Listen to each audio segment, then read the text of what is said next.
Does volatility in the stock market make you concerned about your long-term wealth accumulation plan? If you're human, it probably does. But I'd like to invite you to learn why we think this mysterious, nail-biting force is actually your ultimate advantage when it comes to being a successful long-term investor. First, what is volatility? One definition is the degree of variation of a trading price series over time. But what does that mean in English?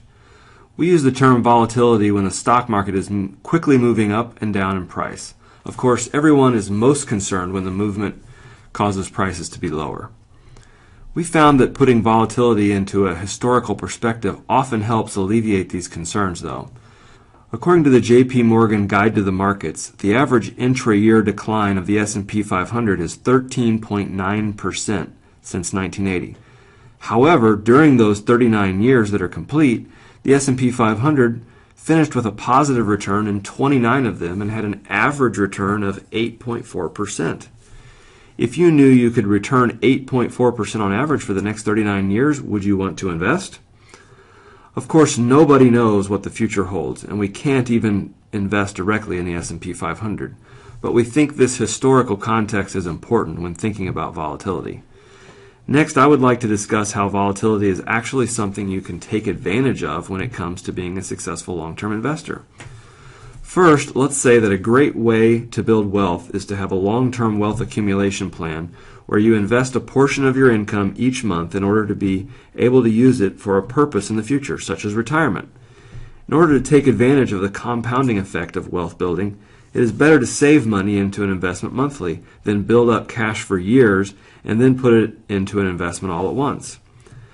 So if you were to invest in a basket of stocks or mutual funds every month, you would do so knowing that the prices change every day and volatility causes there to be lower points and higher points along the way. For simplicity, let's assume that you are able to save $100 per month. Let's assume that you are buying a mutual fund with an average price of $10 over a period of 10 months. Here is a chart where the price goes down and then back up. As you can see, even though the average price is exactly $10, the statement value at the end of 10 months is in excess of the $1,000 that was invested. In fact, if you'll bring your attention to the cumulative number of shares, you'll see that even though prices fluctuated, you ended up with more than 100 shares, which is what made your account value be over 1,000. Here's another example of buying in which the share price starts by going up and then falls dramatically before ending back at $10. Just like the first chart, you see the final value is above the $1,000 that was invested. And even if the share price was lower, you'll also notice that the cumulative number of shares owned is greater than 100 again. So how can we end up with less money at the end of 10 months? One easy way is to increase the average monthly purchase price. In this chart, we increased the average purchase price to $12. When that happens, as you should now quickly see, the investor owns fewer shares, and when the price falls back to $10, the value is less than the $1,000 that was invested. But what about the opposite of that? In this final chart, the average purchase price of shares is at $8, which is 20% lower than the first two charts. However, of these examples, this one ends up with the highest value at the end of 10 months. Why is that? It's simple. This investor has accumulated the highest number of shares.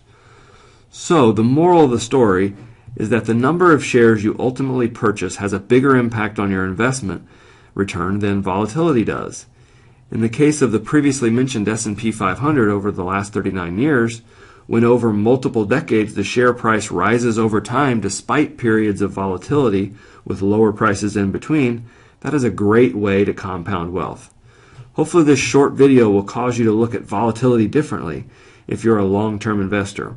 We think that people who really understand this concept dramatically shift their opinion of volatility and are excited for the on-sale prices that it brings them when they're saving into their long-term investments. We hope you've enjoyed this video. If you have any questions and would like to discuss it further, please call our office and we'll be happy to speak with you about it. Thanks for watching and have a wonderful day.